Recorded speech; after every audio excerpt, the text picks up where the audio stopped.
Hi, this is David with entry number 29. I double checked this time, so yeah, I know, I'm right.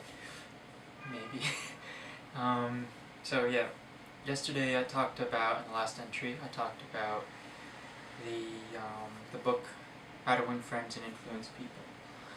And I'm not going to go into more detail, but I want to just reiterate how good that book is and how important it is to read, I think, for most people. It's just full of really good information that helps you live, I think, a better life, a happier life.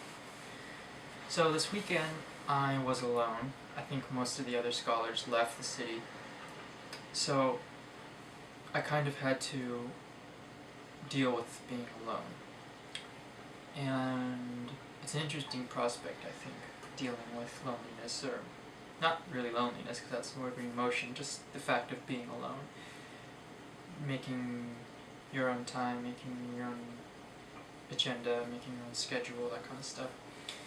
And, for me, what I just did is I did lesson planning, and I did some just stuff around the apartment, and I walked around. When you're in a new place, the easiest thing to do if you're stuck being alone is just exploring, and that's what I did. It's an interesting little city I live in. Hold on one second. I have some soup on the stove, and I don't want to burn it. So yeah, it's an interesting thing. But yeah, physically or mentally dealing with being alone can be interesting.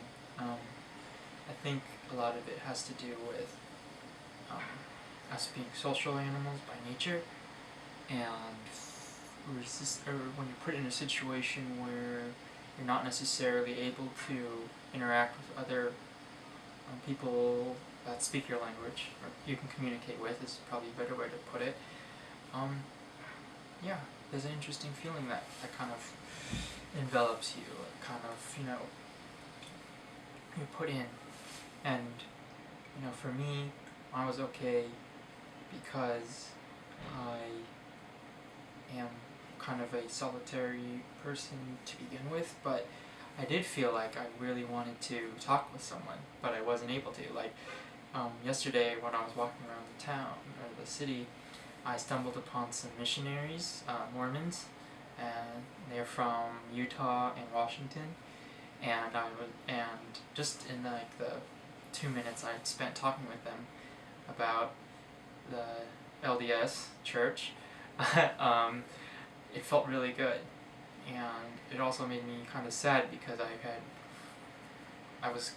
my soul was yearning for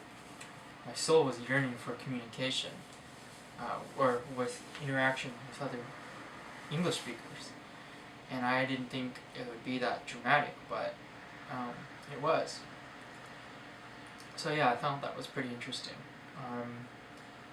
Today I was able to, I went into Tekji, which is about a 10-minute bus ride away, and I got some coffee and chilled in a cafe for about 3 hours, which was nice.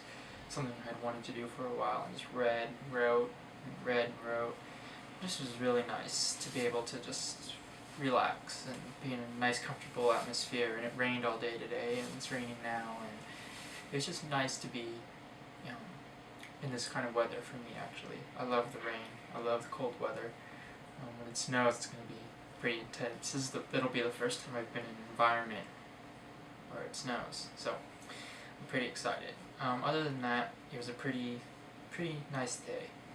Just lesson planning and reading and writing, like I said before, and enjoying coffee. I was going to get popping soup, but I decided to get a donut instead. I got this. There's a whole bunch of bakeries, a few chains around Korea, and national chains. And I live right next to a Toulaju, which is a kind of like a French-style bakery. It's a rip-off of Paris Baguette, which is the big one. And they have they're a little cheaper, and, excuse me, I buy this whole grain bread from them, which is really good, Toulaju, I mean. It's really cheap. This is like this was $2 or this was like $2.50 American. So I guess maybe that's not cheap, but I thought it was cheap. Lasts me a few days because it goes bad fast, so I eat like 2 slices a day. Keep it in the fridge. But yeah, it was a good day. Tomorrow is Monday, and I'll be teaching kindergarten, 1st, 4th, 5th, and that's always interesting, so fingers crossed that it's uneventful, and thanks for watching. I'm going to wrap it up here, and I'll talk to you tomorrow. Bye.